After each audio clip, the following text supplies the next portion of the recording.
Welcome to Cory's Stories.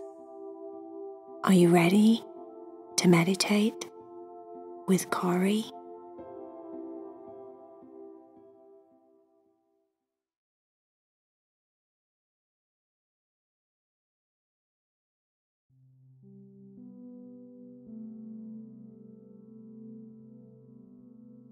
Are you ready to meditate with Cory? Make sure that you're comfortable in your bed and everything is just right in your room. The light is just right. You're wearing your comfy pajamas so that your body feels nice and relaxed. You can listen to the story and let go of your busy, busy day. Stephany was not in a good mood. She'd had a really busy, hectic week. 2 weeks ago, she'd been on vacation with her family, and when she got back, she had lots of homework to catch up on at school. This was stressful. It felt like she was doing at least 3 hours of homework every night.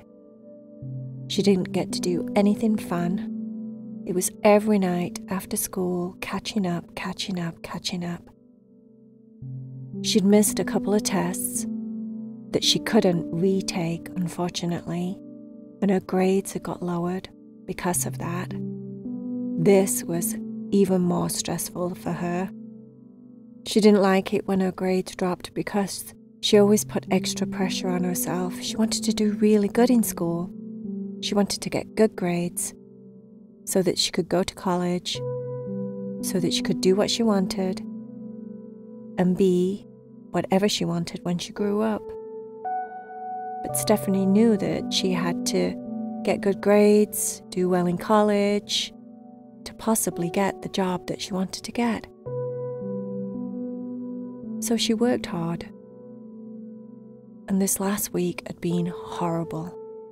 She hadn't been able to play out with her friends. She'd missed gymnastics one time because she just got too much to do. She was so overwhelmed and so stressed and so tired and so fed up and tense. Her body was full of anxiety, which made her extra grumpy. She was losing her patience very easily. She was snapping at her mom. She was getting upset with her family. Everything just wanted to make her cry or scream. She needed to go to Moonbow Forest ASAP. Maybe Luna could help. She didn't care any longer how much homework she had. She needed to get out of there, to escape, to renew, to rebuild herself, to get balanced again, to feel good again. That's all she could focus on. She walked over to a dressing table and sat down on her chair. Even the chair was squeaking more than normal. She thought maybe one of the legs was going to break underneath her or something, and this was stressing her out.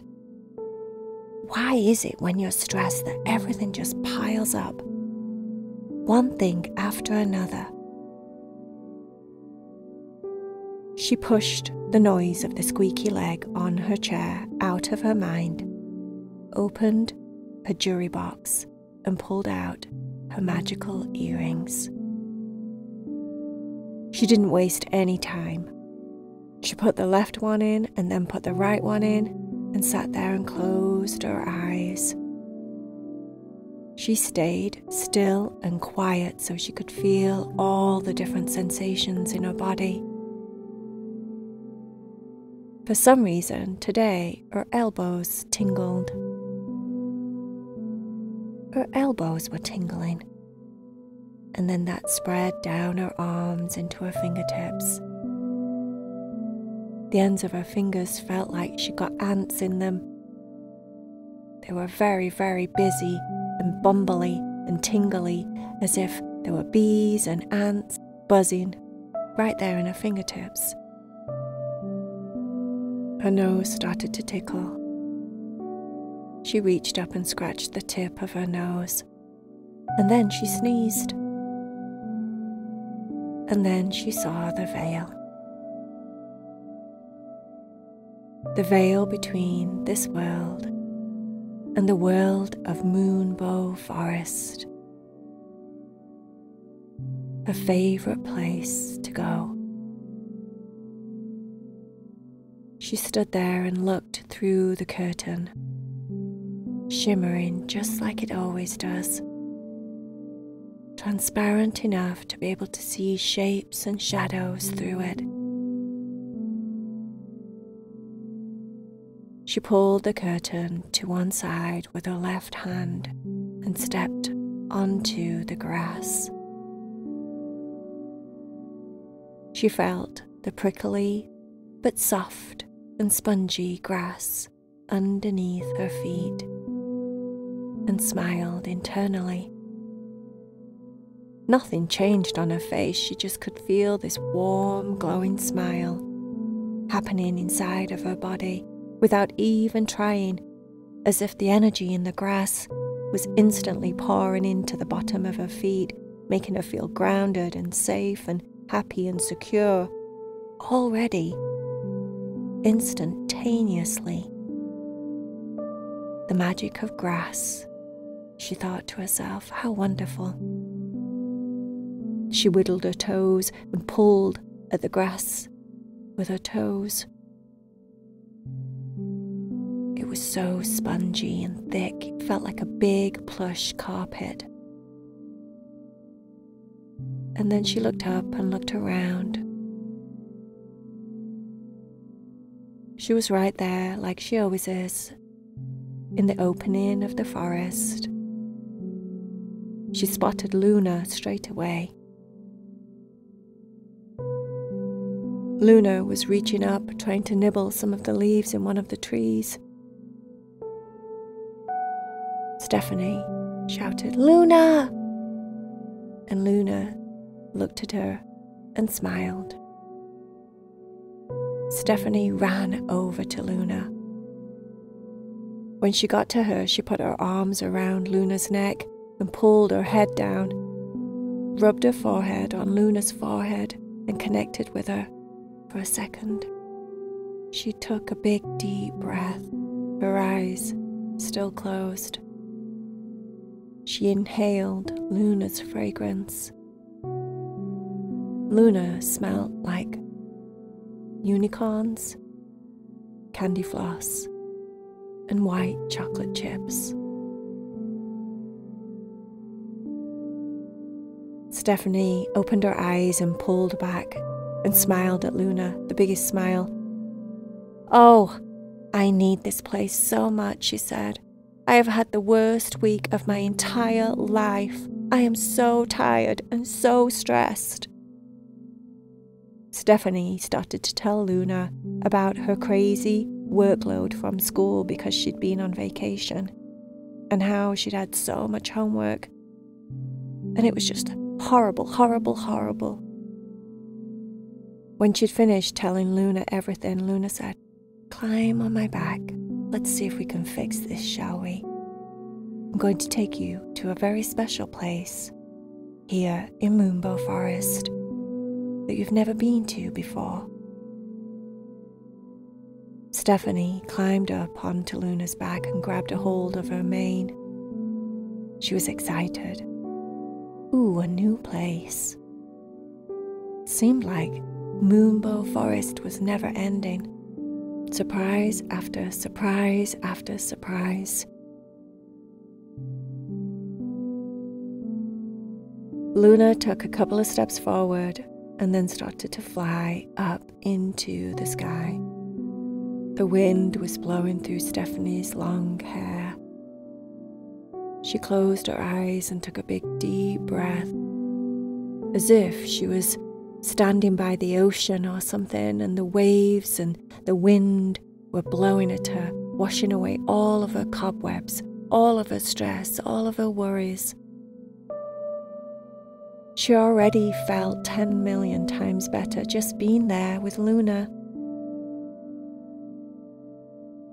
Luna flew for quite some time, taking her to who knows where.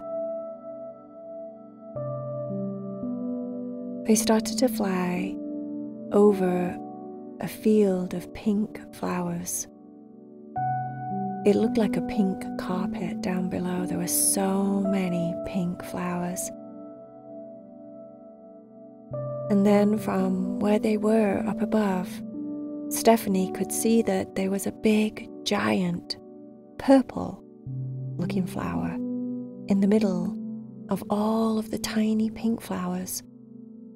The purple flower in the middle looked like a big, giant bush of purple flowers or something.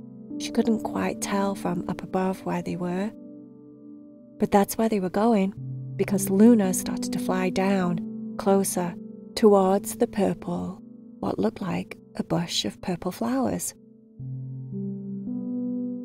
She landed right next to it. It was just a bush. A purple, flowery bush in the middle of the most beautiful pink flowers, tiny little flowers, hundreds and thousands of them, covering the floor. And that's all that was there.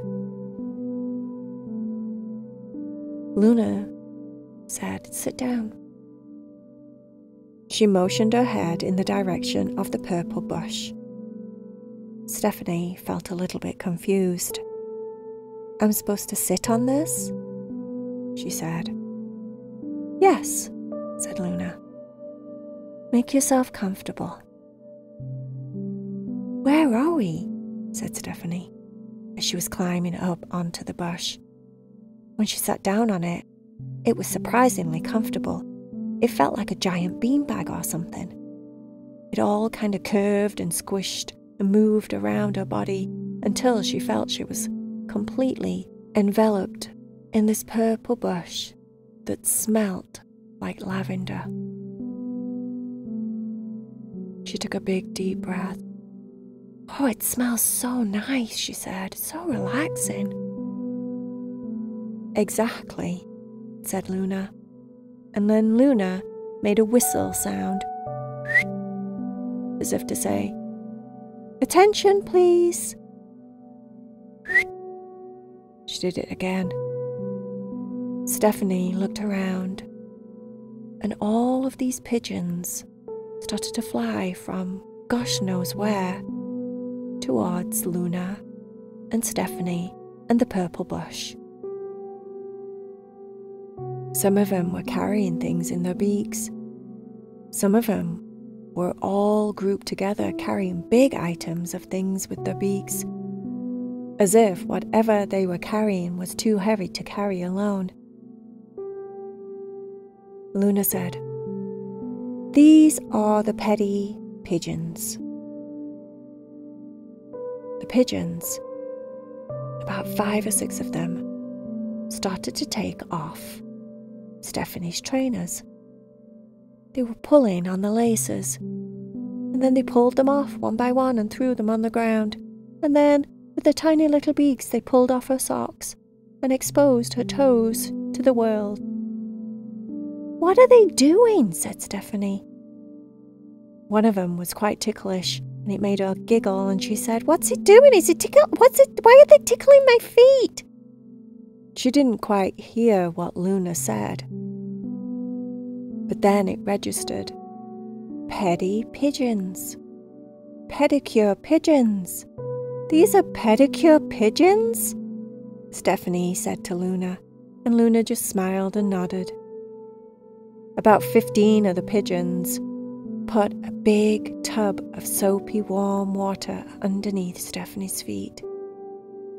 And then about 7 or 8 of them on each leg started to rub lotion while her feet soaked.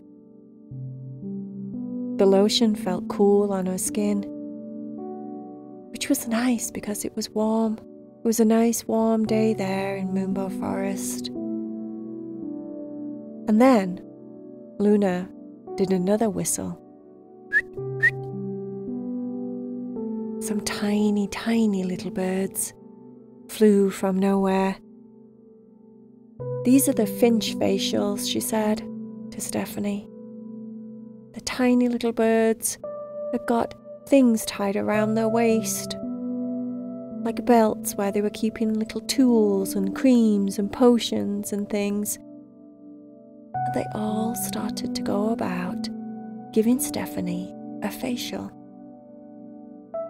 "Oh," said Stephany, "this is lovely." The tiny little finch wings were rubbing cotton balls with toner and then exfoliator, lotions and potions and perfumes and tightening creams and all these different things all over her face. She was getting a facial massage by the finch facials. She was getting a pedicure by the petty pigeons. And then Luna did this thing where she went like that through her nose nostrils. Stephany started laughing. "What are you doing?" But just as she said it, it seemed like hundreds of little caterpillars came out of the pink flowers in the field, slowly inching their way towards Stephany, climbing, tickling her as they did so, up her legs, up her arms, up across her body. Little furry caterpillars, all fluffy they were. Some of them were quite big, quite long. Those were the ones, apparently, that had a very specific job. They started to do Stephany's hair. First of all, they washed it. Then they brushed it. And they took so much time brushing it, all gentle. They massaged her head. They put oils in her hair and leave-in conditioners. They even sprinkled rose petals all over her head. Tiny, tiny little rose petals. And then the caterpillars, apparently, they were called the curling caterpillars, rolled themselves into her dry hair. They put some special spray all over her hair, and they were like long curling rollers that were going to curl her hair. Curly caterpillars. The petty pigeons had filed, trimmed, painted her nails on her toes. They'd done her cuticles. They massaged her feet. They removed any of the dead skin, which tickled a lot when they were filing away at her. She couldn't help but laugh at that part. And then they moved on to her hands. Stephany, through all of the attention, said, "Manny pigeons too? Oh my goodness, this is the best thing ever." To look at her, if you were looking from the outside, it looked absolutely crazy. She got pigeons and finches and caterpillars all over her doing their magic. But it felt so good. It was so relaxing. It was everything she needed. She felt pampered and loved. She relaxed so much at one point that she felt like she was falling asleep. At one point, she did fall asleep. She woke up with drool all over her face. She was so relaxed. All the little creatures had been working on her for about 2 hours. And when they were finished, they all just disappeared back to where they came from. And Stephany was laid there in the purple bush, feeling brand new. She was all shiny and glowy. Her toes and her fingernails and her hair, her facial, everything felt so good. That was the bestest thing anyone could have ever done for me, Luna. She gave Luna the biggest hug. Luna smiled. "Anytime," she said. She nudged Stephany to climb up on her back, and they flew back to the veil between the two worlds. Stephany climbed down, gave her a hug again and said goodbye. And she came back to the other side and found herself laying in her bed. Her pink fingernails, pink toenails, shimmered in the light in her bedroom. She got up and walked over to her dresser and sat down and looked at herself. She was all glowy and fresh and clean looking, as if she'd just had a vacation. Her hair looked amazing. It was all ringlety and curly and bouncy. She'd never done it curly like that, and she really liked it.